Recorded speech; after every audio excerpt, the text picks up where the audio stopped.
Welcome to 21 Days of Sage Intacct for a New You, presented by LBMC Technology Solutions. Because it takes 21 days to make or break a habit, over the next 3 weeks, we'll empower you to reimagine the way that you work by providing 21 days of great tips to make a better you in Sage Intacct. Let's get started. The new you in Sage Intacct starts today. Day 14, using project location for tracking. Understand how to use the project location dimension to track expenses, revenue, and resources by a specific job site, improving project management. So if we look at a dashboard that's based on all of the locations within an organization, which includes the different entities within an organization, we can see here that it is combining all of our information on all of the jobs across the entire organization. So in this particular environment, we have several locations and entities. So we have, general contractor, development, joint venture, MEP, a management company. So we have multiple entities in here. And we also have many locations. And so we have locations like Beaverton, San Jose, Tacoma.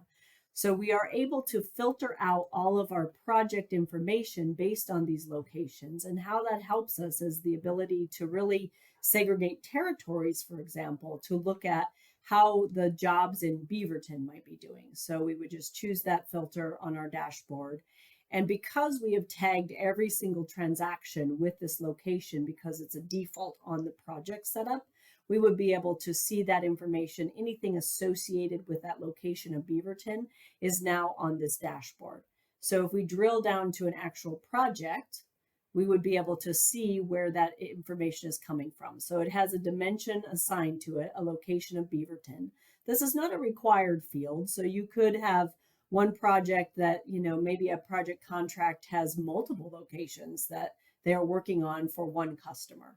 So this isn't a required field, but it does help you in transacting to automatically default to a location. If you do set a location in here, it will tie it back to the project, meaning that if you try to put a different location in here that's not aligned with the project, it will not let you save the record. So keep that in mind too, that if something is here, that it'll force it to be whatever is chosen for the location or department or class that's aligned with the project. So at the sign of transactions, so say, for example, we were to drill down to these costs, and I'm only able to do this because I have security clearance in this environment. But if we looked at an actual record, we would be able to see, if we look at this record here, let's see. So if we show details, we will be able to see that location was also selected right here. Beaverton is a location. And that is how the transaction is actually populating on this report. So it went out to the entire system, looked at all the dimensions, and pulled back just the ones that were tagged with Beaverton as a dimension on the transaction. So that's how you could really manage effectively your different locations within an organization, is to be able to segregate the data so that you're only looking at a specific data point at a time. And that's the power of dimensional accounting within Sage Intacct. Thank you for joining us today on our presentation of 21 Days to a New You in Sage Intacct. If you want to talk to an expert, here's our contact information. We look forward to hearing from you.